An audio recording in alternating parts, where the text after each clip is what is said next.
The difference in people, the difference in performance, the difference in the final result, the outcome, is it usually dependent upon skill? Is that what makes one person better than another, yes or no? How many have seen someone with an unbelievable innate skill get wiped out by an athlete, a person, a business individual who clearly had less skill? How many have seen this happen? Say aye. It's our ability to maximize. We said on day one, leaders are what transform organizations. You want to grow this company, you want to transform this company, leaders do it. A leader doesn't mean everybody else follows you. It just means that you have a higher what? A higher standard than anybody else does. What'll make you the leader is when you have a higher expectation, not of other people, anybody can do that, of whom? Of yourself.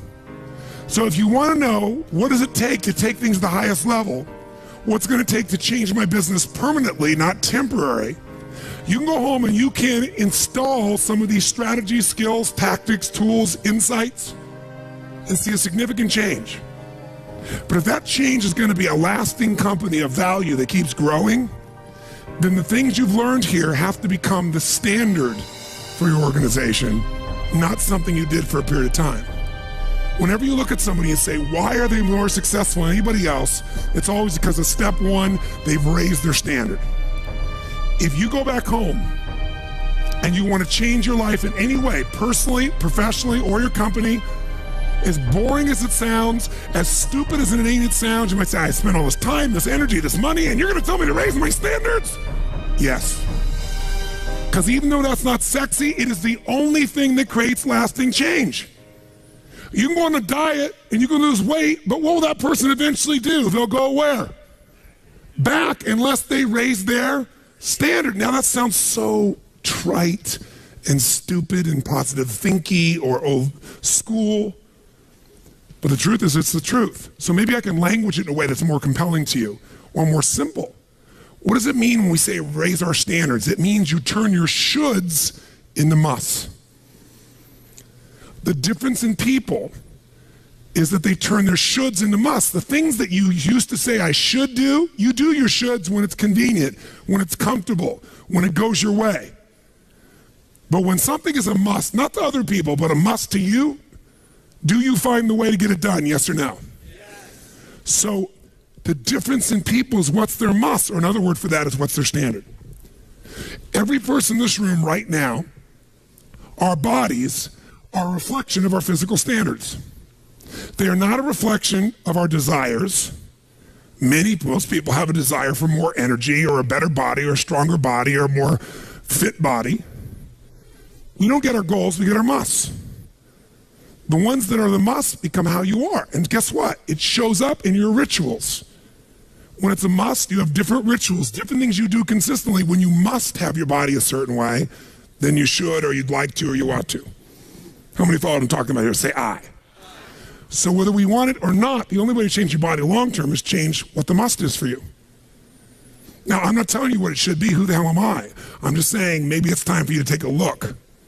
Because many times you set the standard a long time ago, or you lost the standard completely because most of us base our standards by our environment. Who you spend time with is who you tend to become. So if everybody around you is gaining a little weight, or everybody around you is, constantly tired, after a while, even if you had high energy, you don't want to make fun of them or tease them or make them feel bad. So gradually, subconsciously, you lower your own standard just a little bit. And that little bit is that old metaphor, overused but true. You take a frog and put him in boiling water, what's he going to do? Jump right out. But if you put him in and turn the water up real slowly, over time, it'll boil to death. That's most people's lives, isn't it? And it's usually because you haven't remembered the power of who you spend time with. Who you spend time with is who you become. So one of the things that's great about this 5 days is you found people from all over the world who are all absolutely committed to go day and night, night and day, literally, sometimes with food, sometimes without, but whose standard was, I am here to maximize who I am, what I'm about, what I'm going to take home, what I'm going to create. That raises your game. Remember, play against somebody you're better than, your skills are going to go down. Play against someone better than you, just to stay on the court, the game has to go up. Want to change your life? Raise your standard. Want to raise your standard the most? Get around where it's better. Surround yourself with people playing the game much higher than you are. So just to be around them, your game has to rise. That's part of what we try to do. When we come into a company, we create that by raising the standard amongst them. Or you got to do it by yourself, but you got to do it. How many agree with me on this? Say I. And it starts with whom? It starts with us. So raise the standard. I remember when I met Michael Jordan for the first time, and it was while he was still with the Bulls. And I asked him, I got a chance to do some coaching, a bunch of people, and I think I introduced him because of this. And I said, Michael, I said, how is it you do this? I mean, you're the best that's ever lived at this stage. Got to ask the same question of Wayne Gretzky.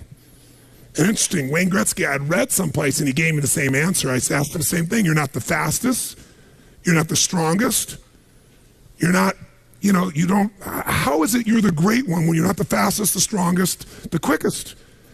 And he said, well, Tony, I appreciate the compliment, but he said, I think one of my advantages is most people skate to where the puck is, and I skate to where the puck is going. The power of what? Anticipation. He knows the pattern.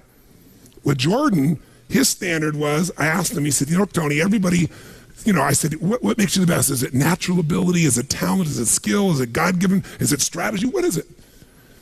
He said, Tony, I think I can say this to you without it sounding like hyperbole. He said, I have got unbelievable natural skills. But he said, study my history and you'll know why I am who I am. I did not make the high school varsity team when I was a sophomore in school. High school, I got cut. He said, I had a lot of natural talent, but the greatest gift of my life was a coach who said, you're not on the team. And I looked at him, I laughed at him. I said, you got to put me on the team. I'm the most talented guy out there. He said, no, you're not. He said, you have a lot of natural talent, but you have no heart, no absolute commitment, no real drive. You're not on my team. And it just crushed him. And finally he negotiated and he said, look, you want to be on my team next year? Simple. Meet me every morning before school for a one-on-one practice and I'll take this raw talent and I'll teach you discipline. I'll show you how to raise your standard. And if you show up the whole year, I'll guarantee you a spot next year. And if you don't, probably the same outcome's going to happen when you try out next year. He couldn't believe it. And guess what? Most people don't know. Michael Jordan got up every morning and drilled and drilled and drilled and didn't get to be on the team. And next year he was on the team and he was not only good, he was great. Guess when his career exploded? When he lost again the championship to Detroit. And he was on the bus, he said he was crying in the back of the bus, physically crying, pissed off at all the other players that they hadn't done their job.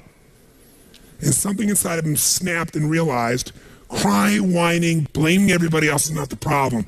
I need to raise my, because he realized that's what did it for him originally. And you know what he did that year? He lifted weights like never in his entire life. He decided he was going to dominate every person, every floor, every place, every spot in the country. He's going to be stronger than anybody. He practiced like he'd never practiced in his life. And oh, by the way, he won how many NBA championships? How many in a row? 3. Retired, came back and won how many in a row? 3. Never anybody in history would even dream of such a thing, especially after retirement. That's the power of raising your standard. But guess who he competes with? Michael told me one time, he goes, Tony, if I competed with other people, I wouldn't be who I am. He said, my competition is with the best I can be. They're trying to compete with me, that's why I beat them. Because they're competing with where I am. But I'm competing with where I can be. Think about that mindset. Think how your life would be different if you raised the standard of what you expected from yourself, not your people, yourself, to that level, how things could shift. It's all about changing your shoulds to musts. It's all about going back and saying, this is how it's going to be. It's like when Gary Vee was here and guys were saying, man, I'm working so hard, man. I work from 9 to 6. He goes, yeah, what are you doing from 8 to 2? 8 p.m. to 2 a.m. That's when you master your craft. I always say to people, it's what you practice in private that you'll be rewarded for in public. People say, oh my God, you have this great ability, this great skill. They didn't see all the hours. This class, this course, I know tons of this stuff like the back of my hand. But if you talk to my team who's exhausted, they'll tell you we're up to 4 a.m. almost every night. To be able to figure out how to provide for you a life cycle and get it to be real so you can think about Nike and give you accurate information about when did they really get to young adult, when they fall down. We had to make phone calls, read financials, do all kinds of stuff. We did all that stuff. We were doing all these things and we've accomplished so much, and I figured out how to make it even better. That level of commitment is what makes you great at what you do and gives you that little edge that makes you stand out from everybody else. And that standing out is what makes somebody absolutely own an industry or brand themselves like nobody else in the world. That process is what this is about. Raise your standard. When you got to go home, you got to say, where are we going to raise the standard? What am I going to take that's been my should and make it absolute must? Where are we going to do that as a team and how are we going to pull it off? Now, who here has ever, by the way, your income right now is a result of your standards as well. It's not the industry and it's not the economy. Who here is making more money today than you made 10 years ago? Let me see, show of hands. How many feel like it's not enough today? Let me see, show of hands. And how could that be? Real estate's so cheap now. Computers are cheaper than they were then. You get so much more for your money. Because once you achieve a level, who knows what happens? You immediately, you close the gap, you create a new gap. That's because that's what makes us grow. Who's want to go back to where you were 10 years ago? Not many. Some of you would be because it's gotten worse in the last 10 years for you. But the majority of you, there's no way. See, once you're fortunate enough, if you don't like cleaning house, once you're fortunate enough to have somebody clean your toilets, you will not be doing that again. Unless you like that. You'll find somebody who loves cleaning toilets and you'll pay them handsomely. Because now to go back and do that, once you've had the privilege of not having to do that, it's a different game. It's a gross metaphor, but who gets what I'm talking about here? Say I. Once you have a must, you find a way to get to it. Every one of you in this room is earning what you must earn, not a dime more. Don't get me wrong, you might have big goals, big desires. It's not a must for you. Because even when the economy crunches, if it's a must, you will find the way. How many agree with me on this? Say I. See, when it was a must for me to get at one level, I did. I remember it was a must for me to finally make $1 million a year. I had my son Jarek going to be born. I swore I would never have a child unless I was financially set, and I wasn't financially set, and he was on his way. I went from $38,000 a year to making $1 million a year in the next 12 months. That was all BS. In my head, I thought all my growing up, all the pain was because my parents fought because there was no money. They would have fought anyway.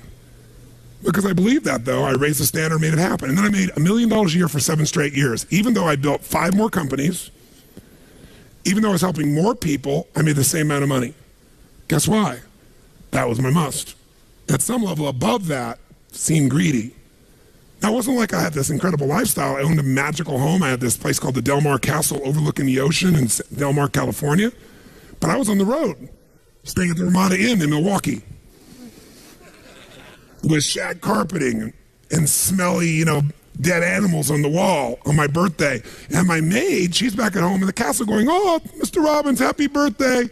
Oh, I can't help thanking you. It's so wonderful. Oh, Mr. Robbins, it's so beautiful here. I was sitting out in the jacuzzi overlooking the ocean. Oh, yes. Oh, I've lost 22 pounds. I can't tell you. It's been so amazing. I get on your Stairmaster and I watch Oprah. I love your gym, Mr. Robbins." And I'm thinking, she's got a multi-million-dollar lifestyle. How many can relate to this in some way, right? So I went from 38,000 to $1 million, so I changed my income. It became an absolute what? It was nothing about money. It was about growing. Because I knew to make more, I'd have to help more people. I'd have to expand. And I came with this goal. I wanted to feed all the people in San Diego that were homeless. First, my goal was 1/3 of the homeless people. And then my goal was everybody. I said, if I can go from 38,000 to $1 million, I should be able to go from $1 million to $3 million in 3 years, and I did it in 12 months. I found the why. I found the reasons. I got a different RPM. But it became a must for me, not a should. You're meeting your must, my friends. Maybe it's time to change your must. Some people's must is to survive. Some people's must is to be okay. Some people's must is to have freedom. Some people's must is to have more than they could possibly spend. Some people's must is take care of everybody around them. Whatever your must is, you're going to get it. When you leave here, get clear on your must. Or raise your what? Step 2, real fast. I'm going to do it real fast. Who here's ever raised the standard and you get out there and you go, I'm going to go do this. And I'm committed. I'm going to change this. I'm going to make that happen. I'm going to lose 50 pounds. I'm going to take my company to the next level. And you're all excited. And then all of a sudden this voice in your head goes, who are you kidding? Who's ever had one of these? Raise your hand and say I. So once you raise your standard, you got to get certainty behind it. You can sustain it. And that means you got to change your limiting beliefs. You got to change your limiting beliefs. And who has limiting beliefs, by the way? Who? Everyone does. So you got to become aware of it and you got to destroy it. Now, how to do that? Honestly, if you've been to the UPW, you know how. If you haven't, come join me in San Jose or someplace else and come through the experience. When you change your limiting belief, everything changes. Because as you believe, so is it done unto you. If you believe you're right, or you believe you're wrong, you're right. Because whatever you're certain about, you find a way to support it. I always teach people to exercise. Try this. And if you know it, do it fresh. Look in this room real fast for everything that's brown in this room. I'm going to give you a test. What's brown? Quick, look for brown, look for brown, look for brown. Brown hair, brown clothing, brown. Close your eyes. Tell me everything you saw in this room that's red. Raise your hand if you see more brown in your head than red and say I. Open your eyes. Now look for red, look for red, look for red, look for red, look for red, look for red. Look everywhere for red, look for red. Raise your hand if you found more red this time. Raise your hand and say I. Why? Because you're looking for it. Because whatever you focus on, you'll find. In fact, you'll find stuff that's not there. How many saw beige, called it brown just to feel successful? How many saw burgundy, called it red just to feel successful? See, once you believe something is a certain way, out of your need for certainty, you'll change things to meet that belief. Let me show you in 2 seconds flat why the rich get richer and the poor get poorer. I call it the success cycle. Real fast. Draw yourself 4 squares, put them up on the screen here. You'll see, as I do this, take a quick look. You'll notice you've got the word potential up in the left-hand square. Up in the right-hand square is the word action. Bottom right is the word results. Bottom left is the word belief, or another word for that would be a sense of certainty. Potential, action, belief, results. And notice there's arrows in a clockwise fashion where they just keep feeding each other over and over and over again. So again, it's potential, action, results, belief, or another word for that would be certainty. Now, did you ever notice how rich people tend to get richer and poor people to get poorer? And I don't just mean rich in financial terms. I mean people that are rich emotionally. Do you ever notice how happy people tend to get happier? And depressed people tend to get more depressed? How many have found this to be true? Say I. It's because the power of momentum and what I'm about to show you. So let me show you something here. What's the potential of any human being? You tell me, quick. Unlimited. Do most people's results reflect that true potential? Yes or no? No way. Why? Because most people aren't taking enough what? But is it possible to take a lot of action and still get lousy results? What if you got a salesman that works for you and they walk out and they knock on 100 doors and they say, you wouldn't want to buy anything from me, would you? Or they don't say that verbally, but they say it non-verbally. Is that going to affect their results? Yes or no? So it's not enough even to take enough action, because when we believe it's not going to work or we're uncertain, does that affect how much of our potential we tap? Yes or no? See, if you don't think it's going to work, you're not going to put out a bunch of your energy when you think it's going to fail. And by the way, when you're not sure, you tap little potential. Do you take little or a lot of action? When you're not sure, when you think it's not going to work, you take massive action or little action? Now, when you take little potential with little action, what kind of results do you get? Little lousy results. And when you get lousy results, what does that do to your belief? You go, see, I told you it wasn't going to work. Told you it was a waste of time. And then, by the way, when you have less belief, how much more potential do you take? More or less? If it's possible, you tap less potential, more or less action. Less. And what happens to your results? They get even what? And now they got worse results. What's that do to your belief? And by the way, now you see the current economy. Isn't it true? Everybody out there is going, oh my God, the results are so bad, it's going to get worse in the future, so I better pull in my horns, there's less potential, so I'm not going to push as hard. I'm not going to take much action. Oh my God, I'm getting lousy results with little potential action. Oh my God, it's going to get worse. That's what creates a recession, depression, whatever you want to call it. How do you change that? By the way, can it work the opposite direction?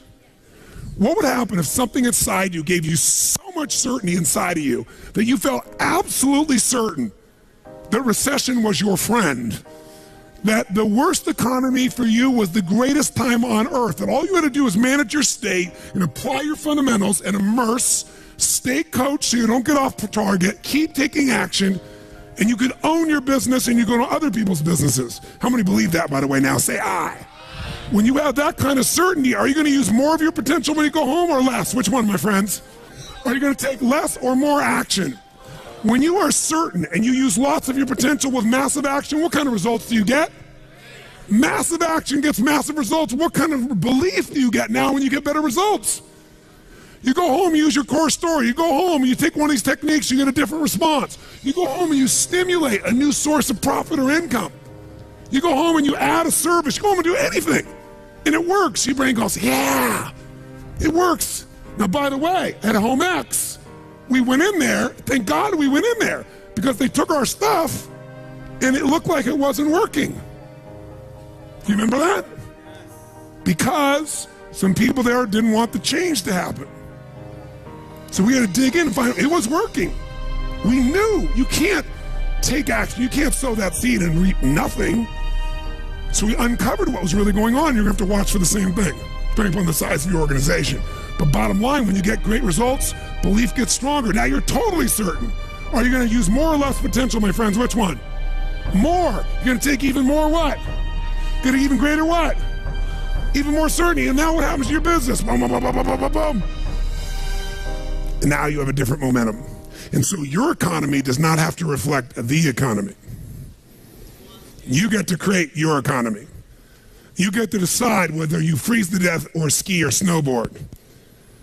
It's winter, but you can have the best time of your life. It could be a sunny, beautiful, magical time. But what you got to do is you got to manage this process. In order to do it, you got to change your limiting beliefs.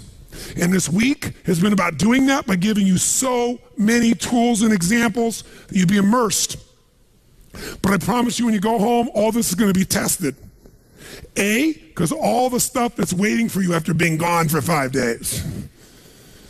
B, all the people there you work with, their limiting beliefs, whether you have one employee or two because you're an army of one or two people, or whether you got 10,000. And so you have to be able to implement. This, by the way, is, I'm not here to sell you, bring us in if we can help. Do you think we could help? Yes or no? Yes or no? Bring us in, we'll do it. Or get your team together and find a way to make sure this momentum goes in the right direction. Make sense? Yes. This is the must. If you have this high standard, but you don't really believe because the momentum's in the wrong direction, having the tools will be worthless. That's where certainty, that's where everything else we teach, that's what I do in my events, that's where you guys have been there before, that's what you got to bring to the table. What are the 5 keys for integrating this? Number 1, you got to go home and raise your what? Come on, guys, raise your what? Which means turn your shoulds into. Step number 2, you got to go out and change your limiting what? Find anything that's limited you and destroy it. What's the fastest way to destroy it? You can do it very quickly by producing the results in your mind over and over again. Or, why do you think I get people to walk on fire? Because they think it's impossible. When they walk in this fire, mentally you might say, oh, I can do it. But when they get in front of that fire and it's 2,000 degrees burning hot coals, it gets their full attention. And suddenly they have a state change. And when you get yourself in a state where you can storm through fire, it's not about fire walking. The state you're in to get yourself to walk across fire is the metaphor for anything that used to stop you, the fire of your life. And by the way, when you cross fire and you're on the other side doing something you once thought was difficult or impossible, it's that easy, your brain goes, what else can I do that I thought was impossible? It's unbelievable. It's not intellectual, it's emotional. Plus, after fire walking, cold calling is not a problem. You get the idea, ladies and gentlemen? All right? So what we're really talking about here is changing your beliefs. Now here's the 3rd key. If you're going to get maximum results, you got to model what works. We brought you for 5 days and nights here, models of what works. Go back and get them. Now here's where the challenge is. How many got tons to do in your normal list of things to do when you go home? How many got a lot to do? Say I. How many have a lot of outcomes you got to go after? Say I. How many have the same amount of time you had before? Say I. So in your business, if you need something to get done, you get it done because it's an absolute what? Or you hire someone to get it done. Hire us, hire someone else, get somebody inside. But are these things you're going home with musts or shoulds? Which one? Do whatever it takes. You say, I don't have the money. You don't have the money not to. Forget us. Hire somebody as an individual who knows what they're doing and put them in there. Leverage yourself. The only way you're going to get the game bigger is by taking a little bit of what, my friends? Risk, but that means get yourself some resources. Be resourceful enough to get the resources. What's great about this? What is this opening? What is this creating? What's possible? What have I not seen? This is going to make me see. What have I learned from this? What can I learn from this? What am I willing to do to still have it the way I want it? That's the fourth step. You intensify, and you innovate. And then there's a final fifth step. And that fifth step's really simple, my friends. And that is step up and give. Step up and give more than anyone else could possibly expect. The ultimate transformation happens when you stop trying to get and you start to give. Whenever you're at your best, you're giving.